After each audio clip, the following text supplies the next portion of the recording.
네, 저희 이어서 칼빈 기독교 강요 말씀 공부로 나가겠습니다.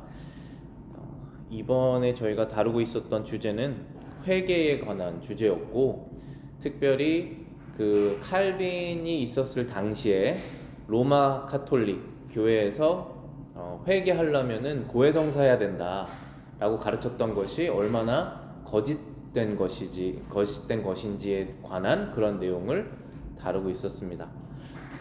그러면서 그 중요한 구절로, 성경 구절로 다루고 있었던 것이 마태복음 18장 18절에 진실로 너희에게 이르노니 무엇이든지 너희가 땅에서 매면 하늘에서도 매일 것이요 무엇이든지 땅에서 풀면 하늘에서도 풀리리라 라는 구절이 있죠. 이 구절을 가지고 로마 카톨릭에서 사제가 고해성사를 듣고 그래 너의 죄는 이제 사해졌다 라고 하면 그 성도의 죄가 사해진 것이고, 그렇지 않으면 그렇지 않은 것이다, 이런 식으로 근거를 삼았었던 것이죠. 그런데 마태복음 18장 18절에 있는 내용은 전혀 그런 뜻이 아닙니다. 그래서 그러한 내용을 지금 살펴보고 있었어요. 여기 이어서 칼빈이 이렇게 말합니다. 천국 열쇠는 복음 선포와 관계없는 어떤 권한도 없다는 것을 항상 주의해야 된다. 그리스도께서 교회에 부여하시고 그리스도께서 교회에 부여하신 매고푸는 권리는 하나님의 말씀과 결합되어 있다.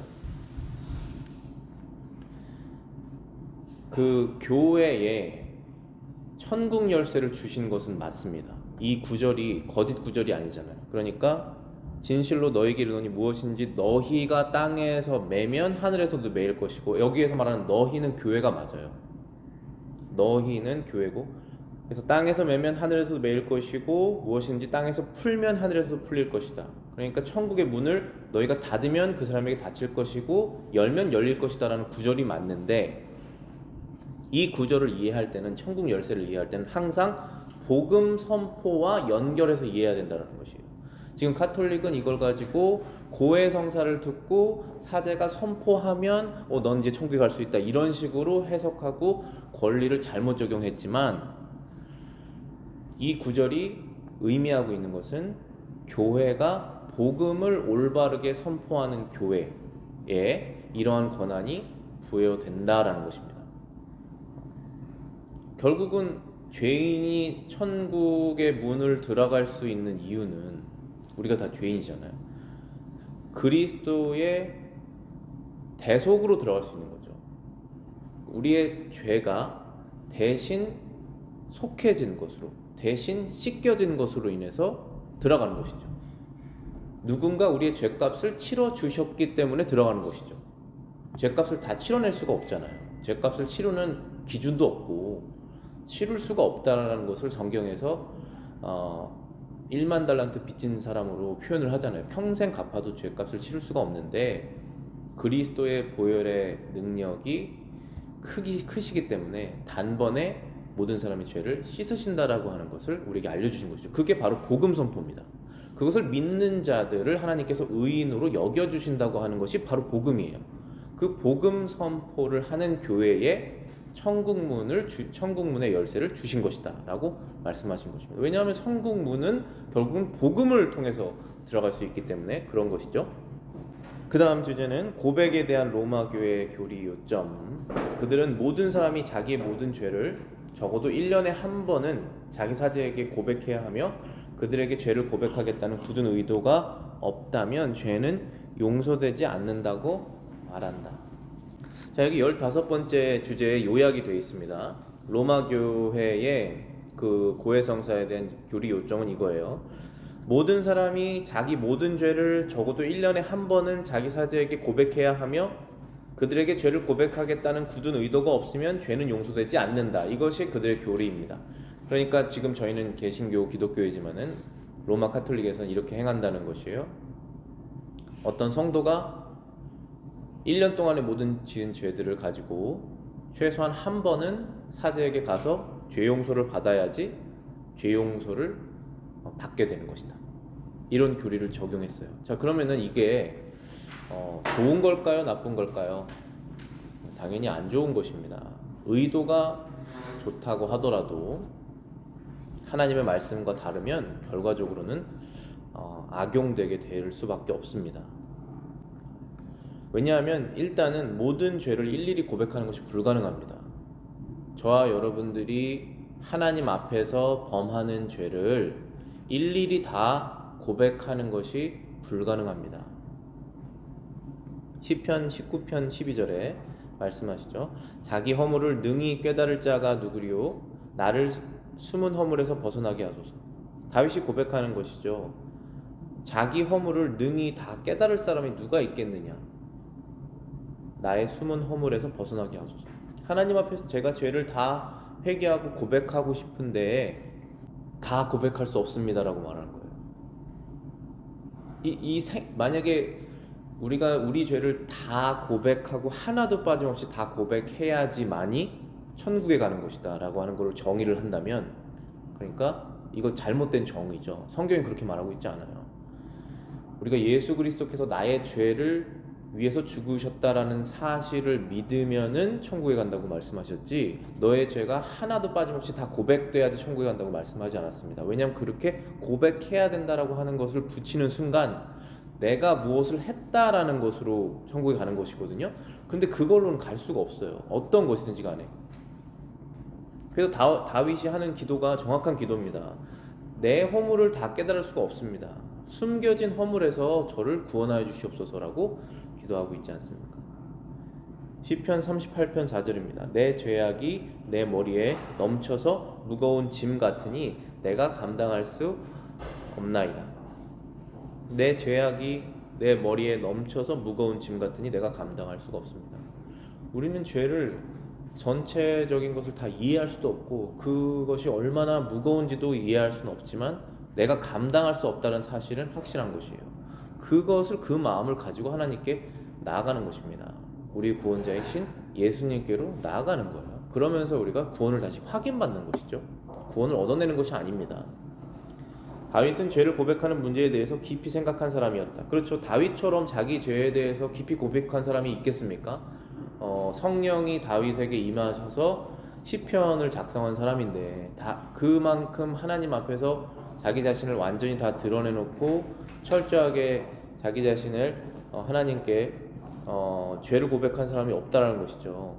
다윗은 모든 죄를 고백하는 데에서 깊이 생각한 사람이었지만 그는 우리 죄의 심연이 얼마나 깊은가를 너무나 잘 알고 있었으며 죄에는 얼마나 많은 얼굴이 있고 얼마나 긴 꼬리를 끌고 다니는가를 잘 알고 있었다. 그러므로 그는 죄를 일일이 나열하지 않았다. 다윗이 깨달은 것은 나의 죄를 셀 수도 없고 이 무게를 내가 감당할 수도 없다라는 것을 깨달았습니다. 그러니까 우리의 신앙은 이 로마 카톨릭 신앙과 완전히 다른 이유가 무엇이냐면은 나는 그 죄를 지었어. 그랬기 때문에 나는 하나님께 이 죄를 갚아야 돼. 그리고 나는 충분히 죄를 갚았고 인생 정말 많이 고생해서 난 이 죄값을 치렀어 라고 생각하는 사람은 죄에 대해 죄를 모르는 것입니다. 죄값을 치를 수가 없습니다. 우리가 죄를 지은 것에 대한 결과, 책임은 어느 정도 지을 수 있어요. 왜냐하면 우리의 선택에 대한 결과이기 때문에 그렇습니다. 그런데 그것을 말하자면 고생이라고 하면 고생이고 마음의 힘듦이라고 하면 힘든 것인데 그것을 했다고 내 죄값이 치러진 것이 아닙니다. 그렇게 될 수가 없어요. 그렇게 될 수 있었으면 예수님께서 오시지 않았습니다. 하나님께서 그냥 너의 죄값 치르라고 하셨을 거예요. 다윗이 깨달은 것은 우리의 죄의 깊이가 얼마나 깊고 무게가 얼마나 많고 죄의 얼굴이 얼마나 다방면하고 얼굴이 많고 얼마나 긴 꼬리가 있어서 우리가 스스로 감당할 수가 없다는 사실을 깨닫고 구원자에게 나갔다는 것입니다. 그게 바로 구원의 시작인 것이에요. 그러므로 그는 죄를 일일이 다 나열하지 않았다. 완전한 고백을 요구하는 것은 무한한 고통을 준다. 참 아이러니하죠. 너의 죄를 다 고백하면 용서해 주신다라고 하는 하나님의 말씀을 잘못 이해해서 일일이 하나도 빠짐없이 다 고백해야 되는구나라는 거짓 교리를 만들게 되면 사람에게 자유를 주는 것이 아니라 고통을 준다는 것입니다. 하나님을 조금이라도 두려워하는 마음을 갖게 된 사람은 이 잔인한 행동으로 인해서 영혼에 가장 참혹한 고통을 받는다. 나는 시간을 더 들였어야 했는데, 나는 정성이 부족했다 라고 하면서 새로운 고통이 그 나약한 영혼들을 혹독하게 괴롭힌다. 이런 것들은 결코 상처를 감싸지 못하고 고통을 더한다. 꿀을 탄 독약같이 처음 맛보기에는 독하지 않으나 자신도 모르는 사이에 도끼가 깊이 스며든다. 죄를 모든 것을 하나도 빠짐없이 고백을 해야 된다라고 하는 이 거짓교리가 처음에는 달콤하게 다가올 수 있습니다. 내가 하나도 빠짐없이 다 고백해야지, 그러면 내가 용서받을 수 있지 라고 하는 생각을 가져서 고백을 하기 시작을 했어요. 그런데 그냥 대충 고백하려고 하는 사람이 아니라 정말로 천국에 들어가고 싶어 하는 사람이고, 정말로 하나님과 이 죄 고백을 통해서 화해를 하고 싶어 하는 사람이에요. 대충 하고 싶은 사람이 아니고 진짜로. 그러면 그 사람은 고통 가운데 빠진다는 것입니다. 왜냐하면 그렇게 할 수 없기 때문에. 완전한 고백을 요구하는 데서 오는 악영향, 이것은 전혀 실행될 수 없다. 이것은 하나님과 자신에 대해 무지한 위선자로 만든다. 성경적인 고백의 원칙은 우리의 이해력이 우리 죄의 심연에까지 미치지 못하는 것을 인정하고 고백하는 것이다. 일단 이것은 전혀 실행될 수가 없고, 이것을 실행하려고 하다 보면 우리가 위선자가 된다는 것입니다. 하나님이 누구신지 모르고 내 자신이 누군지 몰라서 위선자가 되게 되는 거예요. 이 교리가. 즉 하나님께서는 그의 거룩한 기준이 너무나 높으셔서 우리가 아무리 깨끗한 제물을 바쳐도 그리스도를 통하지 않고는 받으실 수 없는 분이십니다. 우리는 너무나 복잡한 사람이고 죄 가운데 있는 사람이기 때문에 아무리 깨끗하게 하고 정죄를 하고 개선을 해도 하나님 앞에 합당한 사람이 될 수 없습니다. 이 두 가지 사실을 알아야지 되는 것이에요. 하나님은 너무나 거룩하시고 나는 그 거룩에 미칠 수 없다 라고 하는 이 두 가지 사실에 대해서 무지하게 된다면, 모르게 된다면 위선자가 될 수밖에 없다는 것입니다. 즉 어떤 사람이 되냐면은 나는 어느 정도 했다라는 것이에요. 난 했다. 나만큼 한 사람 있으면 넌 나와봐. 이렇게 된다는 것입니다. 그렇게 되게 되면 우리가 어떤 것을 실천할 수가 없냐면은 너희가 예수 그리스도께 용서받은 것처럼 다른 사람을 용서하라 라는 구절을 실천할 수가 없어요. 너희가 예수 그리스도께 은혜와 사랑을 조건 없이 받은 것처럼 조건 없이 그 원수를 사랑해라. 너희가 잘해줬는데 너희를 원수 취급하는 그 사람을 너희가 사랑하라 라고 하는 구절을 실천할 수가 없고 이해도 안 됩니다. 성경적인 고백의 원칙은 무엇이냐? 그러면 이겁니다. 우리의 이해력이 우리 죄의 심연에까지 미치지 못한 것을 인정하는 것이다. 고백하는 것이다. 즉 쉽게 말해서 제가 저의 죄를 다 이해하지 못합니다. 하나님, 제가 하나님 앞에 서 있는데 제가 하나님께 얼마나 만약에 예수님이 없는 상태에서 저를 쳐다보셨을 때 그냥 좀 보기 싫은 정도가 아니라 하나님께서 저를 많이 보기 싫어하실 건데 그 보기 싫어하시는 그 정도가 얼마인지 이해를 못할 정도로 저의 죄가 많을 것입니다 라고 고백하는, 그걸 원하신다는 것이에요, 하나님께서. 그런데 여기에서 고해성사가 들어오게 되면 1년에 한 번 여태까지 지은 거 다 죄 가지고 사제에게 가서 나 이제 졌습니다, 저제 졌습니다 얘기하면 용서받는다는 것이 말이 안 된다는 것이죠. 그렇게 되면 이러한 은혜로 감사하는 마음으로 절대적으로 하나님께 회개하는 마음으로 나가는 그 마음을 없애버릴 수밖에 없게 됩니다. 회개의 고백의 원칙은 성경에서 찾아볼 수 있죠. 세리의 고백이 그 원칙입니다. 누가복음 18장 13절입니다. 세리는 멀리 서서 감히 눈을 들어 하늘을 쳐다보지 못하고 다만 가슴을 치며 이르되 하나님이여 불쌍히 여기소서 나는 죄인이로소이다 하였느니라. 그 옆에서 바리새인이 기도할 때 나는 저런 죄인처럼 안 되게 해주셔서 감사합니다 이런 기도 했잖아요.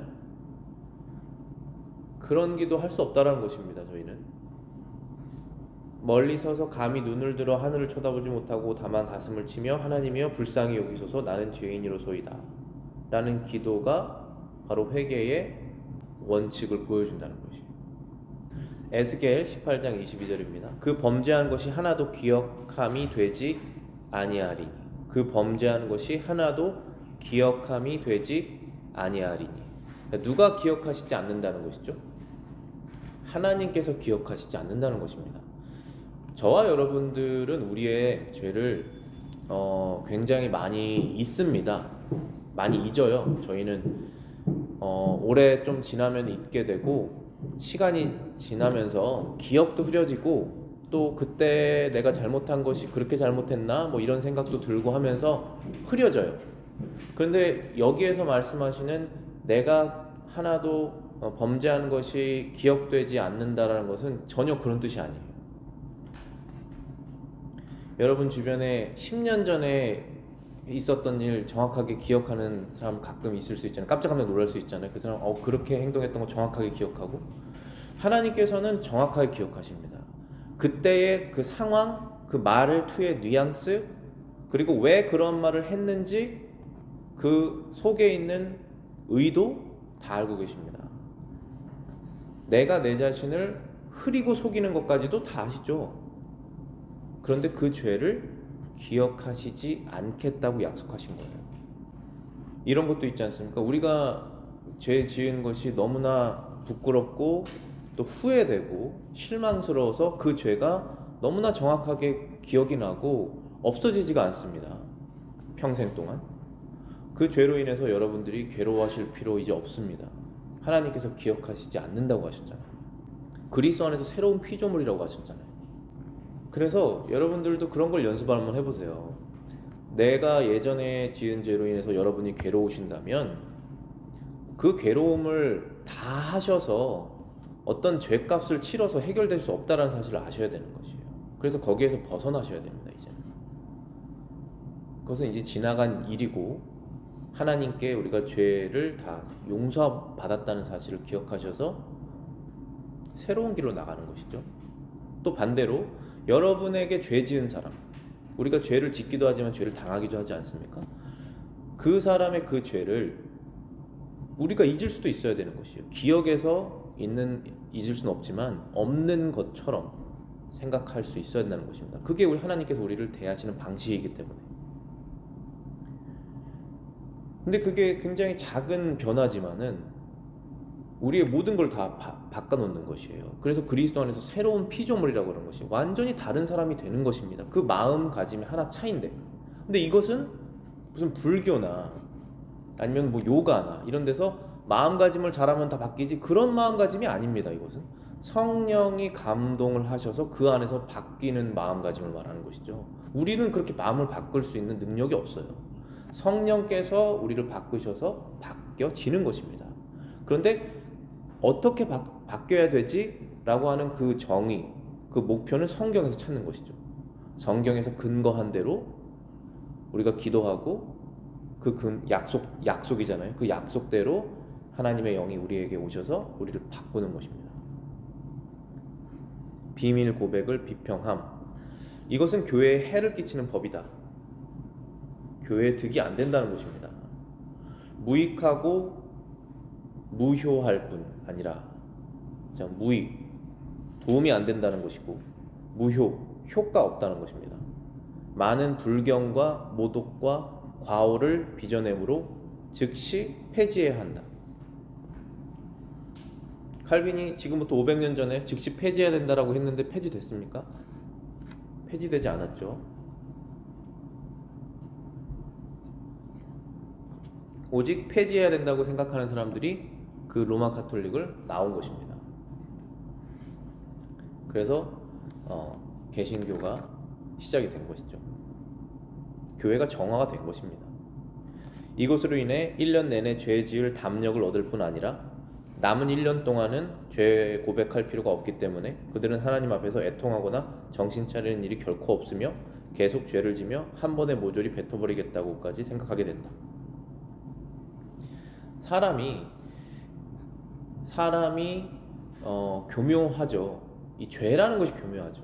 사람은 하나님 앞에서 전 정말 잘 하나님 앞에서 해보고 싶습니다라는 마음이 있어도 죄라는 것은 교묘하기 때문에 이 하나님의 말씀의 법칙대로 내 생활이 실천이 안 되고 교회가 운영이 안 되면 그 죄악된 것이 들어와서 교묘하게 그것을 악하게 만들어 버립니다. 그래서 모든 죄를 가지고 생각하는 것, 다 생각나는 것 가지고 사제에게 죄 용서 받는 것이 뭐 그렇게까지 교회에 악한 영향을 미칠까 하지만 결과적으로는 사람은 그것을 악용하게 되어 있다라는 것입니다. 근거 없는 열쇠의 권한. 그리스도께서 메고 푸는 권세를 사도들에게 주신 것은 성령을 주신 다음이었다. 로마 교회의 사제들은 성령을 받지 못한 자들이므로 교회의 열쇠를 사용할 수 없다.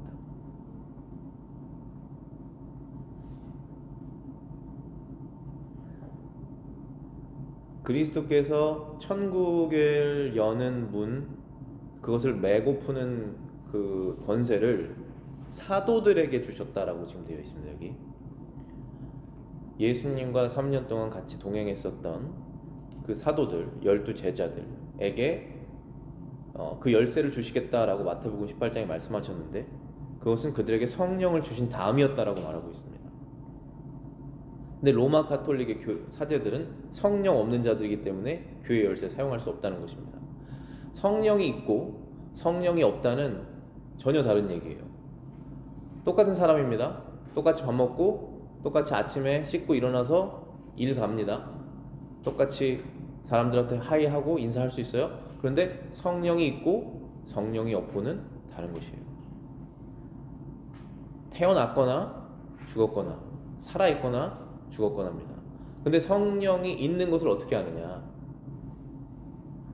예수 그리스도의 영입니다. 성령이라는 것이.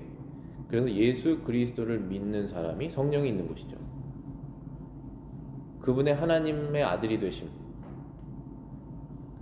그분의 대속 사역, 그분의 죽으심, 그분의 부활, 그분의 다시 오심, 그분의 말씀, 성경을 믿는 사람이 성령이 있는 것이죠. 근데 여기서 칼빈은 로마 가톨릭 사제들 성령 없다 라고 말하는 것입니다. 성령이 없는 사람들이 하는 행동이 무엇이냐? 자기가 자기 죄를 씻어보려고 하는 것이에요. 자기가 자기 죄를 씻어보려고 합니다.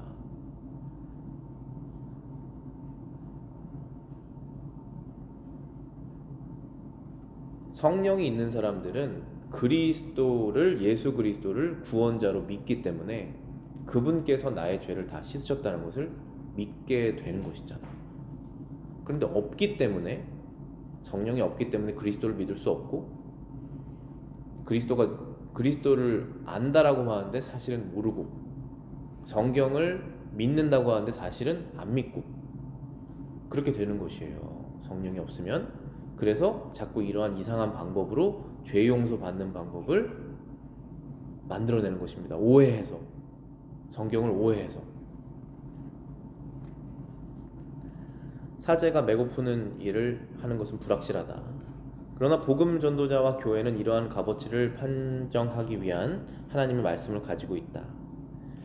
이 말씀을 근거로 복음 전달자는 믿음으로 말미암아서 그리스도 안에 있는 모든 사람에게 죄 용서를 약속한다. 그리스도를 받아들이지 않는 자에게 저주를 선언할 수 있다. 자, 이게 만약에 이러한 권한이 교회에게 복음 전도자, 목사나 교회 리더자들에게 이러한 권위가 없다면 정말 이런 말을 하면 안 되죠. 그런데 이 천국 열쇠를 예수님께서 사도들에게 주신 것처럼 복음을 전하는 올바른 교회에 이 천국 열쇠를 주셨기 때문에 내가 주 예수 그리스도를 믿는 당신에게 성부와 성자와 성령의 이름으로 세례를 주노라. 당신은 이제 천국에 들어가는 자입니다라고 선포할 수 있는 권리를 누가 주셨냐는 것입니다. 그건 하나님께서 주신 것이잖아요. 올바른 교회에게 주신 것이에요. 복음을 실제로 선포하는 교회. 죄값을 스스로 치를 수 없고 그리스도께서 십자가에서 치르셨다라고 하는 그것을 선포하는 바로 그 교회. 그리고 그것을 믿는 사람들에게 천국에 들어갈 수 있는 열쇠를 주셨다는 것입니다. 그래서 여기 칼빈이 이렇게 요약을 했잖아요. 이 복음 전도자들은 그리스도 안에 있는 모든 사람들에게 죄 용서를 약속하며 그리스도를 받아들이지 않는 모든 자에게 저주를 선언할 수 있다. 고린도전서 6장 9절부터 10절입니다. 불의한 자가 하나님의 나라를 유업으로 받지 못할 줄을 알지 못하느냐. 미혹을 받지 말라. 음행하는 자나 우상 숭배하는 자나 간음하는 자나 탐색하는 자나 남색하는 자나 도적이나 탐욕을 부리는 자나 술 취하는 자나 모욕하는 자나 속여 빼앗는 자들은 하나님의 나라를 유업으로 받지 못하리라. 지금 하나님의 나라를 유업으로 받지 못한다는 뜻은 하나님께서 마련해 놓으신 그 하나님의 나라가 있는데 거기에 들어가지 못한다라는 얘기잖아요. 거기에 그 사람의 방 한 칸 없다라는 뜻 아니겠습니까? 유업을 받지 못한다는 것이. 그런데 너는 들어가지 못한다, 너는 들어간다라고 말하는 권위를 하나님께서 교회에게 주셨다는 것이죠. 교회는 이렇게 회개하지 않는 사람들을 맬 때 확실한 구속력이 있다. 또한 교회는 동일한 말씀으로 회개하는 사람들을 풀어주고 위로할 수 있다. 고린도전서 6장 이 내용이 너희가 이러한 죄들로 하나님의 나라를 유업으로 받지 못하는 자들이었지만 이제는 변화되어서 너희들이 하나님의 유업을 받는 사람으로 되었다 라고까지 얘기를 하는 것이죠. 그러니까 이제 교회는 누가 하나님의 나라에 들어가지 못하고 누가 하나님의 나라에 들어간다라는 것을 선포해야만 하고 선포할 권위가 있다는 것이에요. 근데 그 기준이 무엇이냐 하면 바로 회개라는 것입니다. 회개하는 사람들을 풀어주고 회개하지 않는 사람들을 매는 구속력이 바로 교회에 있다.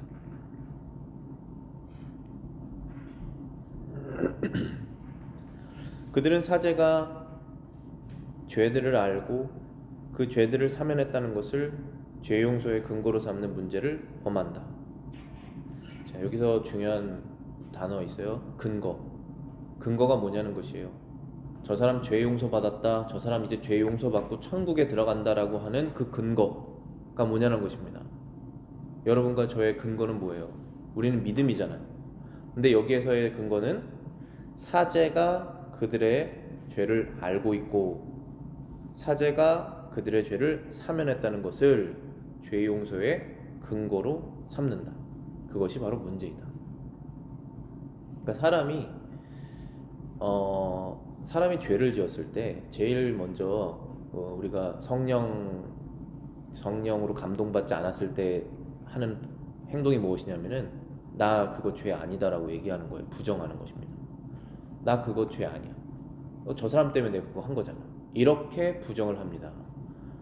그런 상태에서는 회개가 일어날 수가 없어요. 근데 이 회개라는 것은 하나님께 나의 죄를 그대로 가지고 나아가서 고백하는 것이잖아요.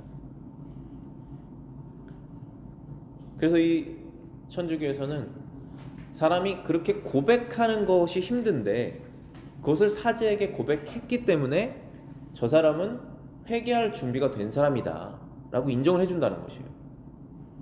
물론 그 회개할 준비가 되는 것은 좋지만 그것을 근거로 죄 용서 받았다고 생각하면 안 되죠. 이런 것입니다. 만약에 아이가 잘못을 했어요. 근데 너 잘못했지? 근데 잘못을 인정을 안 해요. 끝까지 안 했다 그래요. 근데 그 아이가 저 잘못했어요 라고 얘기를 하면 그건 굉장히 좋은 거죠. 그런데 잘못했어요 라고 말을 하는 것이 좋지만 그렇게 말했다고 해서 죄가 없어지는 것은 아니잖아요. 근데 여기에서 말하는 것은 바로 그 부분인 거예요. 그렇게 말했으니까 이제 죄 용서 받을 만하다는 것입니다. 아니 이제 죄 용서를 우리가 죄를 회개를 하면 죄값을 치를 마음도 있어야죠. 근데 죄값을 우리가 스스로 치를 수 없다는 것도 깨달아야 되지 않겠습니까? 치를 마음이 있습니다. 하나님 제가.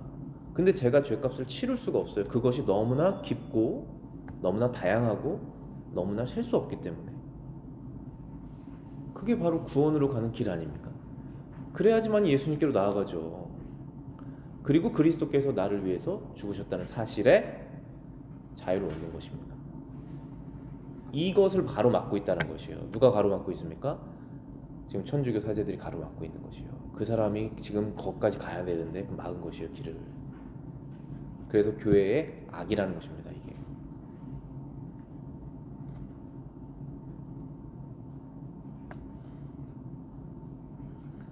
사면은 죄인이 하나님께서 자비로우시다는 것을 믿는 믿음을 조건으로 한다. 하나님께서 자비로우시다는 것을 믿는 믿음을 조건으로 한다. 너희 믿음대로 되라 라고 주께서 말씀하신 것처럼 이 원칙을 교황청에서는 사악한 것으로 멸시하지만 죄인은 이 원칙에 따라 그리스도의 은혜를 진실하게 받아들이기만 하면 이 간단한 조건으로 참되고 분명한 죄 용서, 사면을 얻게 된다.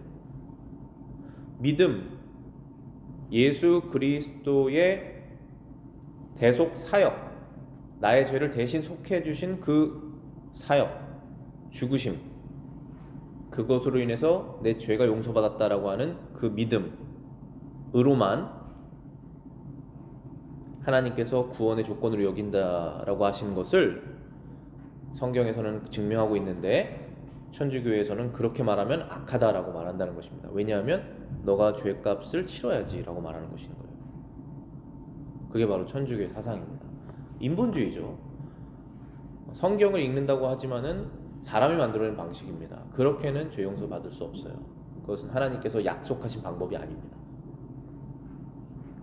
하나님께서 약속하신 것은 그리스도의 은혜를 진실하게 받아들이는 자들, 이 간단한 조건으로 참되고 분명하게 용서받는다는 것입니다. 요약하면은 고해성사는 무엇이냐? 결국 신성모독이다. 왜냐하면 구원은 죄용서에 있고 이 죄용서는 하나님께 있어서 가장 고유한 기능이기 때문이다. 이 법은 경건한 사람들을 절망에 빠뜨리고 회개하지 않는 사람들을 태만으로 이끈다. 이것은 순수한 회개 교리를 혼란스럽고 애매모호하게 하고 부패시킬 뿐이다.